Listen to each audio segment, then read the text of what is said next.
Hello everyone, it's Gromit&ThomasFan01 here, and today I'm going to be reviewing one of my favourite books from Laika Animation Studios, which is one of my other major passions, as well as Aardman Animations, Thomas and Friends, Steam Trains and Mr. Men, and that Laika book is...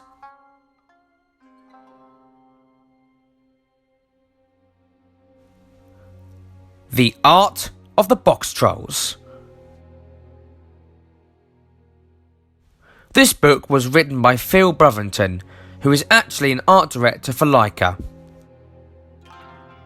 The book begins with a preface from Travis Knight, who is Laika's CEO and president, explaining why he loves working in stop motion and talks about how art is an important process when making the films. He also talks about the different roles that go into making a stop motion movie. Next is a foreword from Anthony Stocky, saying how he came forward as a director for the Boxtrolls, and saying that his newborn son inspired him to direct the film, because of the father and son subplot in the film, as well as explaining what it is like to be a Laika director. Then the book starts to really begin with the introduction, as well as a page explaining how the actual book that inspired the film, which was Here Be Monsters. There is also pages talking about the design of the Boxtrolls and that Alan Snow's illustrations inspired the motion picture's design. There were also two designers that contributed a lot to the movie. Their names were Nicolas Decoy and Michel Brenton. Nicolas was a French artist, and Michel had worked on Laika's first feature film, Coraline. But it's not only these two artists that worked on the Boxtrolls. There were many other Laika artists that worked on the movie too, like Trevor Delmore, August Hall, and Mike Smith, to name a few. The book is divided into 4 chapters. The first chapter is called Roaming the Streets, which has concept art and some behind the scenes pictures of the town of Cheesebridge.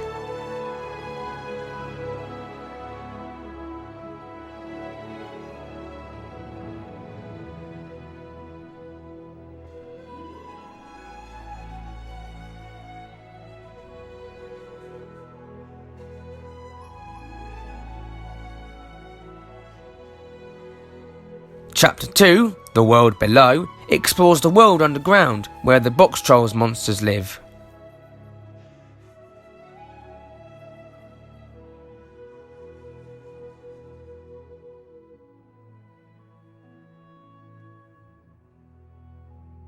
Next up is Chapter 3, which is called Snatcher's Realm.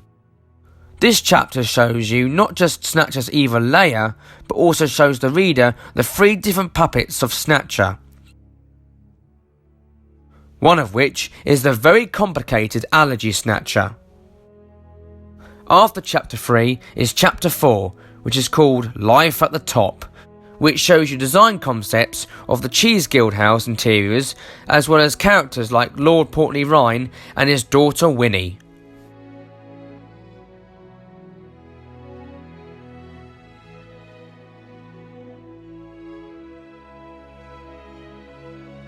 The last 2 pages in the book also shows you the animators at work animating the characters, like the main character Eggs, who was originally going to be called Arthur. This book is a must-have for fans of Laika Studios, or fans of stop motion in general.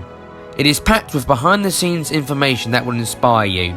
It will make you realise how much work goes into pre-production before the animators start the animation. If you have seen the Boxtrolls and want to learn more information on how the film was made, then I recommend getting this book. It has great artwork and behind the scenes facts that will keep the readers really interested and might persuade them to watch the film when reading this book. I'm Gromit&ThomasFan01, and I hope you enjoyed the video.